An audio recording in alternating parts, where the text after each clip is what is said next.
What is the biggest scam in the history of mankind? My mom telling me she won't be mad if I tell her the truth. She's not mad. She's disappointed. She punches though. Diamonds. Clarification needed. Diamonds for jewelry, absolutely. Diamond as an industrial material for cutting and other applications, certainly not. Textbook access codes that you get after buying a new textbook and can use only once. Just use LibGen.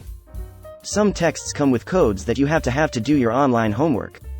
The code on its own is only about $20 cheaper than the textbook and code, and it can cost $200 to $300 for the text, depending on course.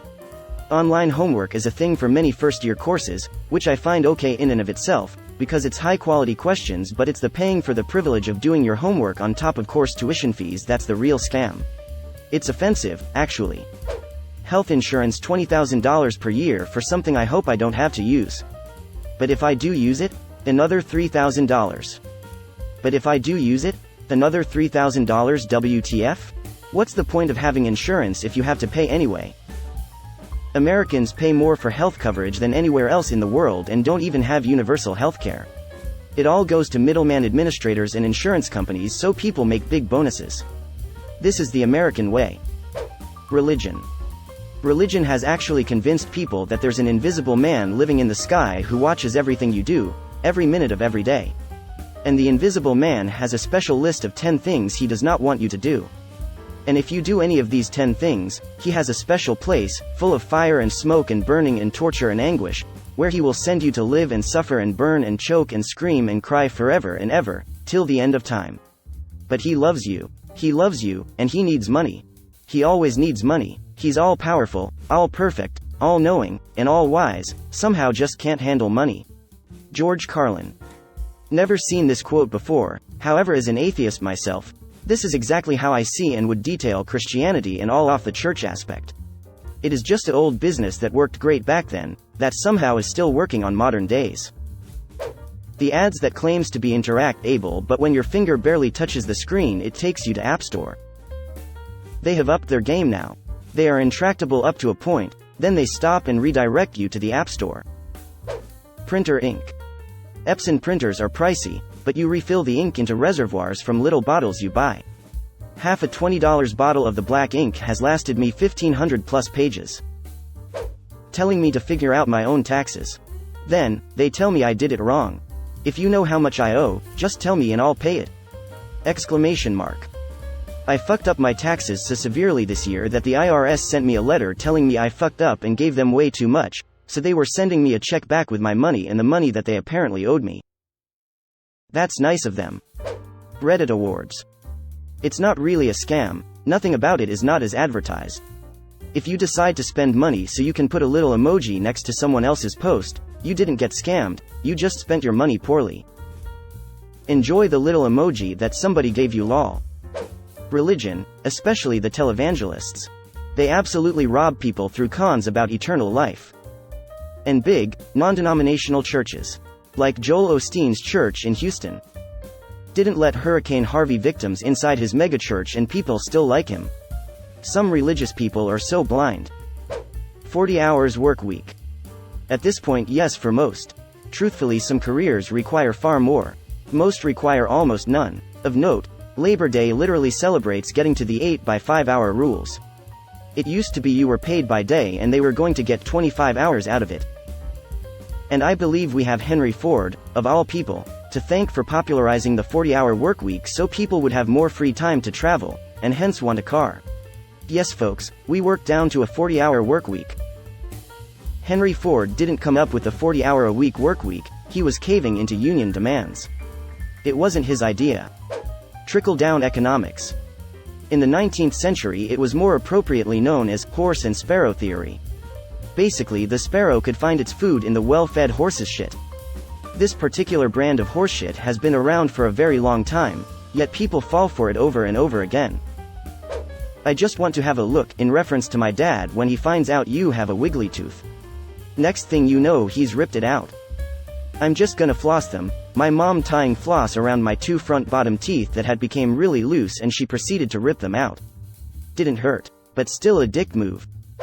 Wings. They charge you for a drum and flat when technically it's all one wing minus the tip. Wings were also one of the cheapest parts of the bird before the trend of making them the sports night food. Now they're overpriced as hell. That's just how the market works. If demand goes up, so does the price. What something is worth is supposed to be just what someone would pay for it. College loans and books and tuition. It's outpaced inflation exponentially for decades. Payday loan companies. Legal loan sharks. Donating blood.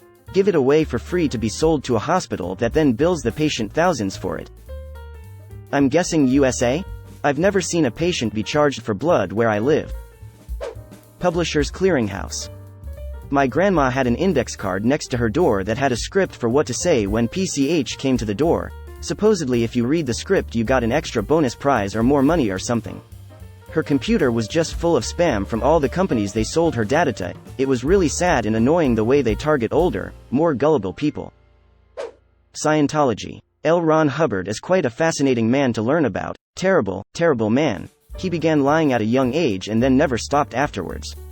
Becoming a billionaire out of that creepy cult-like religion is the biggest scam of all time. Organized religion. The U.S. making it illegal to not have insurance on your car and then having the insurance companies doing everything in their power to not pay out.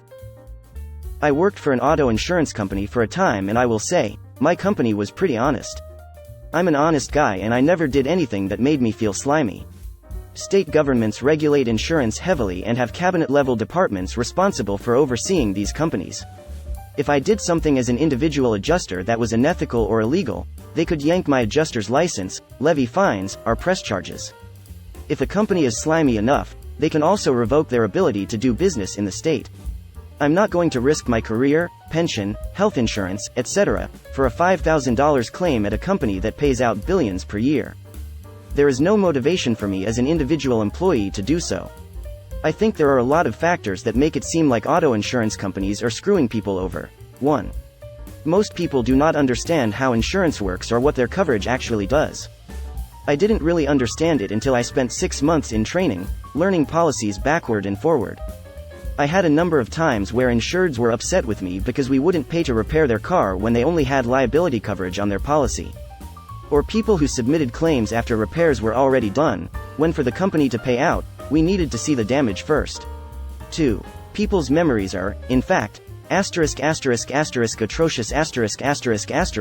especially after a traumatic event like a car accident.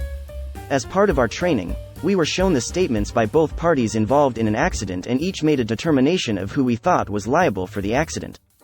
There was a bit of variety in the room of who thought what. Then, we were shown a video of the accident from a surveillance camera and neither person's account was even remotely correct. Surveillance footage is rare in an auto claim. Companies like Walmart are often not forthcoming with providing videos. I have a dashcam in my car because of this. 3. Most people do not believe they're responsible for an accident, no matter what they did. Sometimes you'd get someone who would say, "Yeah, I screwed up." But you could be talking to someone who was texting and driving, crossed the center line, and sideswiped a car, and the reaction is, "But he hit me. How am I responsible for this?" 4. With all of that in mind, you then have the adjuster who has to step in and make a determination of liability based on the facts presented, having likely never seen the scene of the accident and without personally knowing either party involved. You make your best determination with the facts that you have, but much is left up to the discretion of individual employees. One of those employees might interpret the facts one way, while another might interpret it differently. 5. You have adjusters who come into a claim with all different levels of life and work experience. Someone who has been on the job for 20 years might interpret the facts very differently from someone who's been there for 6 months. Their life experiences might also change their understanding of an accident. For instance, I've never driven stick. That might influence my understanding of an accident where a manual transmission was a factor. It was an interesting, though mercifully short chapter in my life. MLM. Bottled water. Yeah, but good if you live somewhere with polluted water. People who say bottled water sucks have never seen the inside of their slimy pipes. As if bottled water isn't coming out of another slimy pipe. United States healthcare.